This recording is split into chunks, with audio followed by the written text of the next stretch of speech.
Illustration number 6 करेंगे। इससे पहले आपको क्या करना है, सबसे पहले कॉन्सेप्ट देखना है, उसके बाद इलस्ट्रेशन नंबर 6 करना है, फिर क्वेश्चन 1 क्वेश्चन 2। इस तरह से आपको सबसे लास्ट में ये तीनों करना है। सबसे पहले concept, illustration number 6, question 1 question 2, ये आपको सबसे लास्ट में करना है। एक बार सब कंप्लीट हो जाएगा जितना भी सारा सम्स है, उसके बाद ये करना है। ये थोड़ा डिफ़िकल्ट है लेकिन आप लोग को 2-3 बार जैसे ही पढ़ेंगे ना, 2-3 बार जैसे ही आप लोग बनाएंगे, देखेंगे वीडियो, तो आपको समझ में आ जाने वाला है। तो चलिए स्टार्ट करते हैं।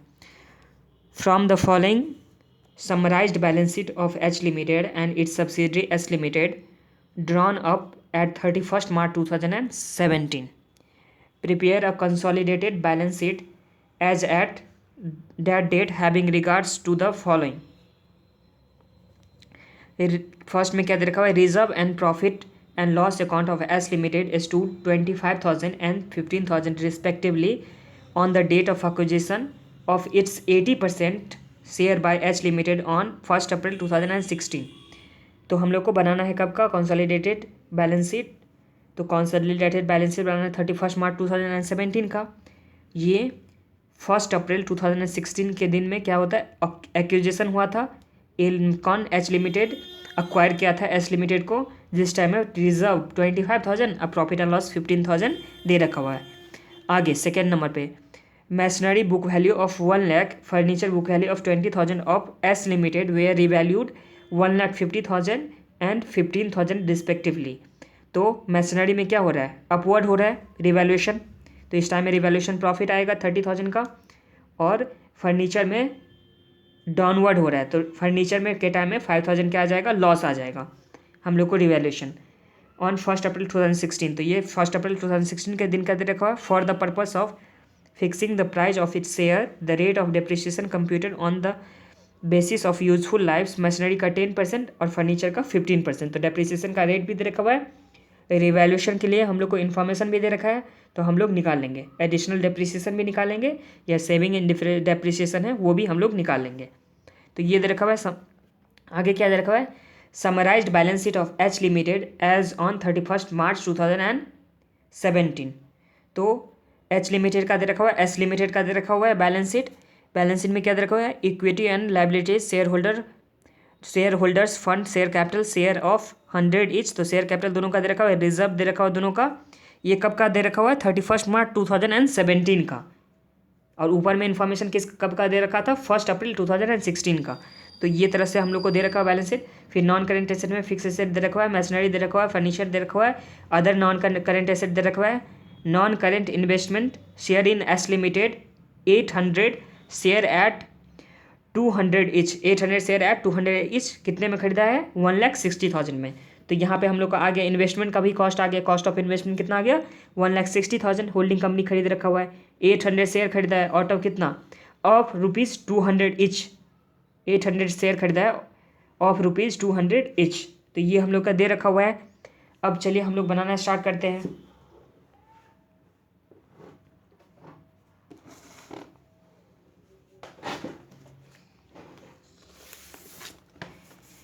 इलस्ट्रेशन नंबर 6,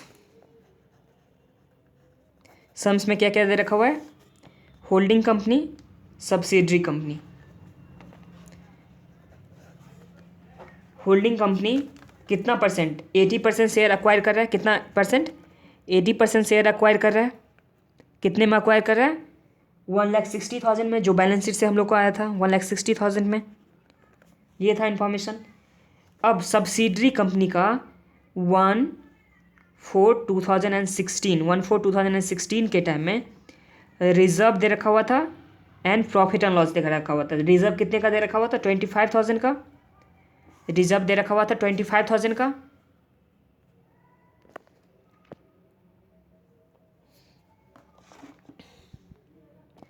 रिजर्व हम लोग का 25,000 का दे रखा हुआ है, और प्रॉफिट एंड लॉस कितने का दे रखा हुआ है, 15,000 का। प्रॉफिट एंड लॉस कितने का दे रखा हुआ है, 15,000 का। तो ये हम लोग के फर्स्ट डेट ऑफ एक्विजिशन के टाइम में दे रखा हुआ है। आगे क्या दे रखा है इन्फॉर्मेशन, मैशनरी के बारे में। मैशनरी का वैल्यू दे रखा हुआ था, जिसका बुक वैल्यू कितना था, 1 लाख। वो कितने का हो गया है, 1,50,000 का। मैसनरी जिसका भी वैल्यू था 1,00,000 वो कितने का हो गया है 1,50,000 का। तो इस टाइम में 50,000 का हम लोग का क्या हो रहा है रिवैल्यूएशन प्रॉफिट, रिवैल्यूएशन क्या हो रहा है प्रॉफिट हो रहा है। उसी तरह से फिर क्या था फर्नीचर के लिए, फर्नीचर का वैल्यू कितना था 20,000 जिसका कितना हो गया था 15,000, वैल्यू कितना हो गया था 15,000। तो इस टाइम में हम लोग का रिवैल्यूएशन प्रॉफिट कितना हो रहा है 5,000, सॉरी रिवैल्यूएशन लॉस हम लोग का कितना हो रहा है 5,000। तो ये सम्स में दे रखा हुआ था। मैसनरी के लिए एट द रेट 10% हम लोग को रेट लेना था और फर्नीचर के लिए एट द रेट 15% हम लोग को रेट लेना था। तो यही था सम्स। और आगे क्या दे रखा हुआ था बैलेंस शीट दे रखा हुआ था, आगे हम लोग का बैलेंस शीट दे रखा हुआ था। हम लोग कंसोलिडेटेड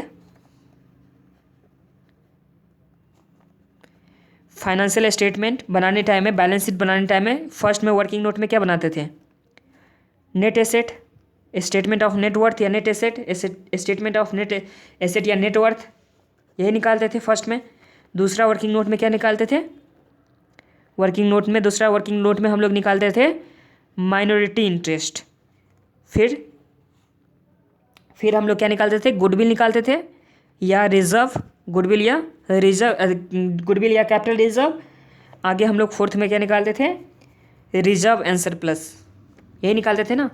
तो चलिए फर्स्ट से हम लोग वर्किंग नोट बनाते हैं। Working note number 1 statement of net asset, statement of net assets, ये हो गया। ये कब का डेट हो जाएगा प्री एक्विजिशन कितना था 1/4/2016। ये हो गया ड्यूरिंग द ईयर, ये 31/3/2017 ये आ गया।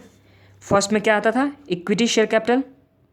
तो इक्विटी शेयर कैपिटल के बारे में इंफॉर्मेशन तो नहीं दे रखा हो, तो हम लोग एज्यूम क्या कर लेंगे 1,00,000 था फर्स्ट में भी और एंड में भी कितना था 1,00,000। तो इस तरह से चेंजेस में क्या आएगा, चेंजेस में क्या आ गया कुछ नहीं।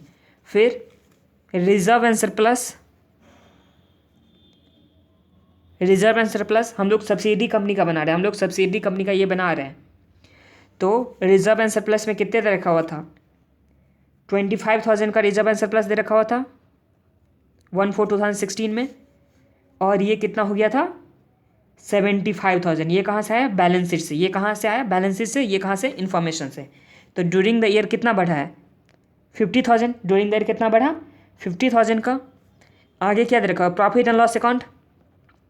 तो profit and loss account opening में कितना दे रखा था, ओपनिंग में 15,000 का दे रखा हुआ था और क्लोजिंग कितना का हो गया 25,000 का। तो इस तरह से हम लोग का कितना बढ़ा 10,000, ड्यूरिंग द ईयर का कितना हुआ 10,000। अब ऐड करते हैं, तो ऐड करने से कितना आ गया 1,40,000 ये आ गया। और ये कितना आ गया 60,000, चेंजेस में कितना आ गया 60,000। अब हम लोग डिविडेंड को क्या करते थे ऐड करते थे, लेकिन डिविडेंड तो यहाँ पे नहीं है तो कुछ नहीं करेंगे। फिर टाइम एडजस्टमेंट है क्या इसमें, तो टाइम एडजस्टमेंट नहीं है। क्यों नहीं है टाइम एडजस्टमेंट, क्योंकि 1 अप्रैल 2016 जब फाइनेंशियल ईयर स्टार्ट हो रहा था उसी दिन क्या हो गया था, उसी दिन अक्वायर कर लिया गया था। तो इसलिए यहाँ पे कुछ भी मतलब टाइम का भी नहीं है। इसमें क्या दे रखा हुआ है, तो नेक्स्ट ऐड क्या करते थे हम लोग रिवैल्यूएशन प्रॉफिट, ऐड हम लोग क्या किए रिवैल्यूएशन प्रॉफिट। तो रिवैल्यूएशन प्रॉफिट हम लोग प्री एक्विजिशन में ऐड करते थे। कब ऐड करते थे हम लोग प्री एक्विजिशन में। तो रिवैल्यूएशन प्रॉफिट नेट में कितना आएगा, फर्स्ट में जब मैसनरी था तो 1,00,000 का था 1,50,000 हो गया। तो इस टाइम में हम लोग का कितना हो गया था 50,000 का रिवैल्यूएशन प्रॉफिट। बट फर्नीचर के टाइम में 20,000 का था 15,000 हो गया था। तो फर्नीचर का कितना आ गया 5,000 का रिवैल्यूएशन लॉस। तो नेट में हम लोग का कितना हुआ प्रॉफिट 45,000 का। तो 45,000 हम लोग क्या करेंगे ऐड करेंगे प्री एक्विजिशन पीरियड में। अब ध्यान दीजिए माइनस करते थे एडिशनल डेप्रिसिएशन माइनस करते थे। यहाँ 1,00,000 का क्या था वैल्यू था, मैसनरी का वैल्यू 1,00,000 था, कितना हो गया 1,50,000। तो कितना से मैसनरी बढ़ गया है 50,000 से, मैसनरी कितना से बढ़ गया है 50,000 से। इसी 50,000 का रेट दे रखा हुआ है डेप्रिसिएशन का 10%, डेप्रिसिएशन का रेट कितना दे रखा हुआ है 10%, तो ये 50,000 का 10% कितना हो गया 5,000, तो ये 5,000 एडिशनल डेप्रिसिएशन हुआ किसके लिए, मैसनरी के लिए। एक बार फिर से सुन लीजिए, मैसनरी का प्री एक्विजिशन के टाइम में मतलब स्टार्ट में बुक वैल्यू दे रखा हुआ था 1 लाख, वो कितना हो गया 1,50,000, तो कितना मैसनरी बढ़ गया 50,000 से बढ़ गया, तो जितना से बढ़ गया उतना एडिशनल डेप्रिसिएशन भी तो चार्ज होगा, तो ये 50,000 का रेट ऑफ डेप्रिसिएशन से क्या कर दिए 5,000 हम लोग का आ गया। ऐड क्या करते थे, saving in depreciation, saving in depreciation. तो देखिए वैल्यू कितना था 20,000 था, अब वैल्यू 15,000 हो गया, तो वैल्यू क्या हो गया कम हो गया, तो वैल्यू कम हुआ तो डेप्रिसिएशन भी तो कम चार्ज हुआ ना, तो डेप्रिसिएशन में तो सेविंग हुआ ना, तो वैल्यू कितने से कम हुआ था 5,000 से, और इसका 15%, 5,000 का क्या 15%, तो ये कितना आ गया 5,000 इंटू 15%, तो ये आ गया 750, तो ये 750 क्या हो जाएगा ऐड हो जाएगा, 750 ऐड हो जाएगा। और तो कुछ इन्फॉर्मेशन नहीं दे रखा हुआ था, तो हम लोग अब ऐड कर ले, तो ये कितना हो गया 1,85,000, यहाँ पे कितना हो गया 60,000 माइनस 5,000 प्लस 750, तो ये आ गया 55,750, 55,750। अब इसमें होल्डिंग का शेयर कितना होगा और माइनॉरिटी का इंटरेस्ट कितना होगा, माइनॉरिटी शेयर का कितना होगा माइनॉरिटी का, तो holding company at the rate 80% hold करता था, माइनॉरिटी एट द रेट कितना परसेंट, रेस्ट कितना बचा 20%, तो 20% करेगा, तो 1,85,000 का 80%, तो ये आ गया 1,48,000 माइनस इक्वल टू, तो ये 37,000 माइनॉरिटी वाले का, फिर 55,750 इंटू 80%, ये आ गया 44,600, फिर माइनस इक्वल टू करेंगे तो कितना आ गया 11,150, ये आ गया। तो फर्स्ट हम लोग का वर्किंग नोट तो कंप्लीट हो गया ना, वो first statement of net asset. अब नेक्स्ट में बनाएंगे second number working note. Second में हम लोग क्या निकालते थे वर्किंग नोट नंबर 2 में कैलकुलेशन ऑफ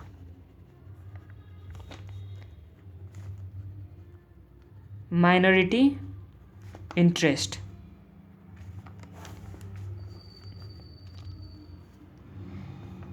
प्री एक्विजिशन में कितना था और पोस्ट में कितना था।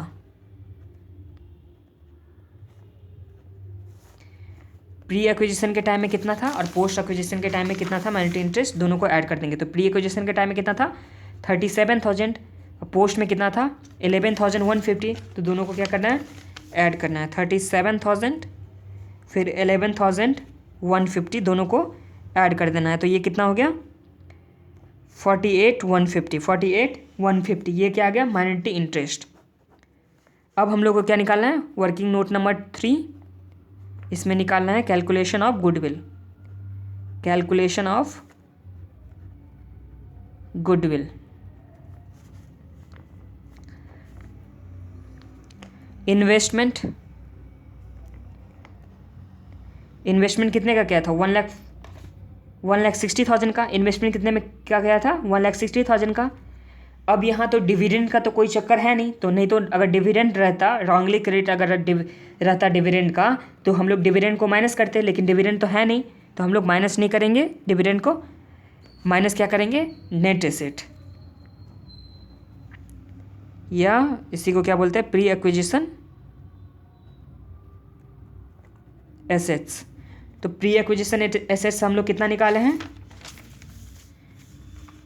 प्री एक्विजिशन इंटरेस्ट एसेट कितना हो गया था नेटवर्थ में होल्डिंग कंपनी का, तो ये 148,000 हो गया था। कितना हो गया था 148,000, तो हम लोग क्या करेंगे 148,000 को माइनस करेंगे, तो इस तरह से हम लोग का ये आ गया 12,000 गुडविल। 12,000 क्या आ गया गुडविल, तो गुडविल तक तो कोई प्रॉब्लम नहीं है। अब नेक्स्ट वर्किंग नोट में हम लोग को बनाना है वर्किंग नोट नंबर 4 में calculation of reserve and surplus, calculation of reserve and surplus. तो चलिए बनाते हैं।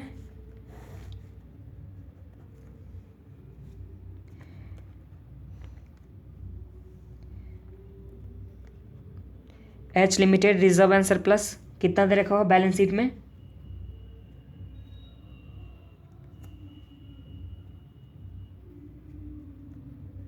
2 लाख।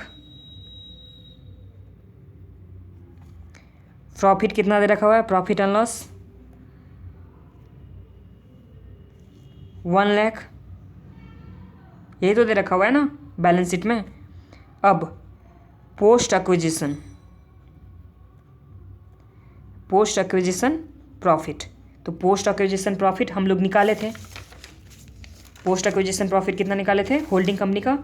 44,600, तो ये भी हम लोग क्या कर देंगे यहाँ पे ऐड कर देंगे 44,600। ऐड करने के बाद कितना होता है? 3,44,600। ये हम लोग का क्या हो गया? Reserve and surplus. अब हम लोग क्या बनाएंगे? बैलेंस शीट बनाएंगे। अब हम लोग क्या बना रहे हैं? Consolidated balance sheet.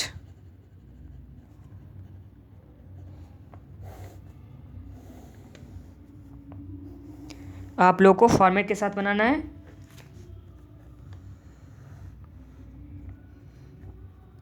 और मैं अभी बिना फॉर्मेट का बना रहा हूँ।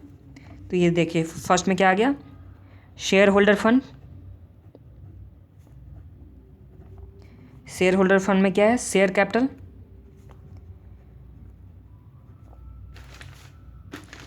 अब शेयर कैपिटल कितना लेना है? 6 लाख। सिर्फ होल्डिंग कंपनी का शेयर कैपिटल लेना है। क्यों होल्डिंग कंपनी का शेयर कैपिटल लेना है? सब्सिडी का नहीं लेना है, क्योंकि सब्सिडी में जितना इन्वेस्टमेंट कर चुके हैं वो हम लोग का तो इन्वेस्टमेंट का पार्ट आता है, तो इसलिए हम लोग को सिर्फ शेयर कैपिटल किसका लेना है? होल्डिंग कंपनी का। दूसरा reserve and surplus. Reserve and surplus में अभी हम लोग निकाले थे, कितना निकाले थे? 3,44,600। तो ये कितना आ जाएगा? 3,44,600। नेक्स्ट में क्या दे रखा हुआ है? Minority interest. माइनॉरिटी इंटरेस्ट भी हम लोग निकाले हैं। कितना निकाले हैं माइनॉरिटी इंटरेस्ट? 48,150। तो ये हम लोग का क्या आ गया? Minority interest. उसके बाद इसमें दे रखा हुआ है करेंट एसेट में ट्रेड पेबल। करेंट एसेट में ट्रेड पेबल। थर्ड आ गया करेंट एसेट। करेंट एसेट में क्या आ गया? Trade payable.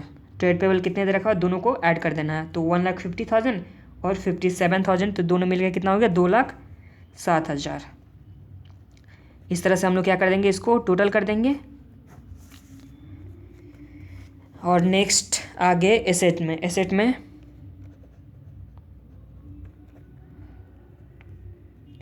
Property plant and equipment.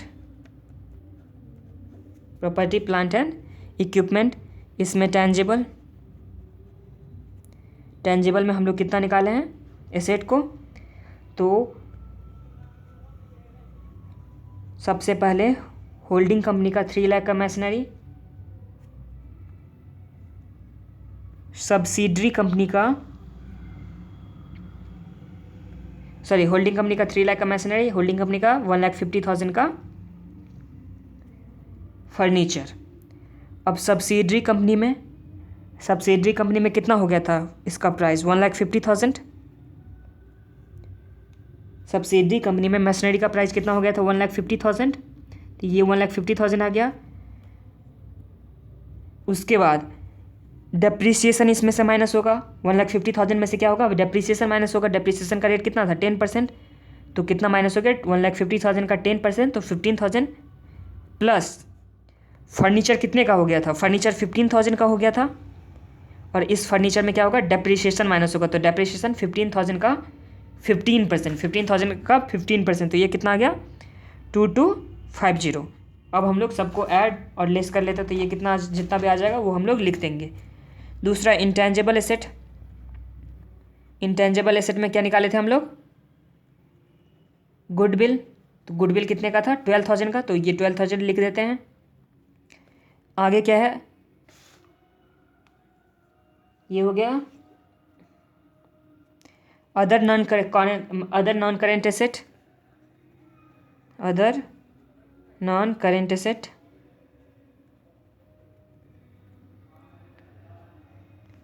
Other non current asset में क्या कितना दे रखा हुआ है, दोनों का दे रखा हुआ है 4,40,000 प्लस 1,50,000, तो ये कितना हो जाएगा 5,90,000। ये कितना आ गया 5,90,000। ये फिर क्या कर देंगे हम लोग, टोटल कर देंगे। तो चलिए करते हैं 3 lakh plus 1,50,000 plus 1,50,000 minus 15,000 plus 15,000 minus 2250। तो ये आ गया 597,750, 597,750 प्लस 12,000 प्लस 5,90,000, तो ये आ गया 11,99,750। लायबिलिटी साइड का टोटल कर रहे हैं।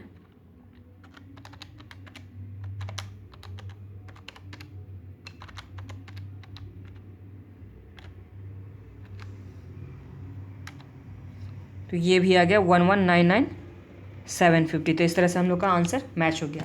एक बार हम लोग रिवीजन कर लेते हैं इस सम्स का। फर्स्ट में हम लोग निकाले थे statement of net asset. Net asset में equity share, reserve and surplus, profit and loss तीनों को ऐड कर दिए थे। उसके बाद डिविडेंड का कुछ भी हम लोग का दे नहीं रखा, तो रिवैल्यूएशन प्रॉफिट दे रखा, तो रिवैल्यूएशन प्रॉफिट हम लोग नेट में कर दिए थे, या रिवैल्यूएशन प्रॉफिट कर सकते हैं, फिर रिवैल्यूएशन लॉस को माइनस करेंगे। ये प्री एक्विजिशन पीरियड का रिवैल्यूएशन प्रॉफिट या लॉस ये प्री एक्विजिशन पीरियड का होगा, लेकिन एडिशनल डेप्रिसिएशन या सेविंग एंड डेप्रिसिएशन किस में जाएगा, पोस्ट एक्विजिशन में जाएगा, क्योंकि डेप्रिसिएशन हम लोग ड्यूरिंग द ईयर का चार्ज करते हैं। तो ये पोस्ट एक्विजिशन में गया। तो इस तरह से हम लोग का होल्डिंग कंपनी का शेयर निकल के आ गया, माइनॉरिटी इंटरेस्ट निकल के आ गया। तो होल्डिंग माइनॉरिटी इंटरेस्ट में दोनों हम लोग प्री एक्विजिशन का पोस्ट एक्विजिशन का ऐड कर लिए, तो हम लोग को टोटल माइनॉरिटी इंटरेस्ट आ गया। गुडविल कैसे निकाले, इन्वेस्टमेंट हम लोग का था 1,60,000 का, अब प्री एक्विजिशन एसेट कितना आया था 1,48,000 का। ये कहाँ से आया था, तो ये जो हम लोग नेट एसेट जो निकाले थे स्टेटमेंट ऑफ नेट एसेट, वहाँ पे होल्डिंग कंपनी का प्री एक्विजिशन पीरियड में शेयर कितना था, तो ये आ गया। आगे क्या निकाले थे, रिजर्व एंड सरप्लस, तो ये होल्डिंग कंपनी का बैलेंस शीट में दोनों दे रखा हुआ था, और फिर पोस्ट एक्विजिशन का में कितना हिस्सा हुआ था 44,600, तो ये हम लोग ऐड कर दिए थे। तो रिजर्व एंड सरप्लस निकल गया था। उसके बाद हम लोग क्या किए, बैलेंस शीट बना दी। बैलेंस शीट में सबसे पहले शेयर कैपिटल में हम लोग को सिर्फ होल्डिंग कंपनी का लेना है। रिजर्व एंड सरप्लस जो हम लोग वर्किंग नोट से बनाए थे वो उससे निकाले हैं। फिर माइनॉरिटी इंटरेस्ट वर्किंग नोट से, फिर ये दे रखा हुआ था, इसमें हम लोग को होल्डिंग कंपनी का भी और सब्सिडी कंपनी दोनों को क्या करना है, ऐड करना है। फिर प्रॉपर्टी प्लांट एंड इक्विपमेंट में होल्डिंग कंपनी का जो भी रहेगा एसेट, ये दोनों था होल्डिंग कंपनी का एसेट टेंजिबल में, तो दोनों को ऐड कर दिए। फिर सब्सिडी कंपनी का एसेट ऐड किए, लेकिन उसके साथ साथ डेप्रिसिएशन उसका माइनस करेंगे। फिर एसेट ऐड किए, उसका डेप्रिसिएशन माइनस करना है। ये कौन सा लेना है एसेट का वैल्यू, तो रिवैल्यूएशन करने के बाद का एसेट का वैल्यू लेना है, और रिवैल्यूएशन करने के बाद का ही डेप्रिसिएशन को भी क्या करना है, माइनस करना है। तो ये आ गया। इस तरह से इंटेंजिबल एसेट वर्किंग नोट से बनाए थे, और अदर करेंट एसेट दोनों का सबसे होल्डिंग का प्लस सब्सिडी दोनों का क्या कर देते, ऐड कर देते थे। इस तरह से हम लोग का इलस्ट्रेशन नंबर 6 कंप्लीट होता है।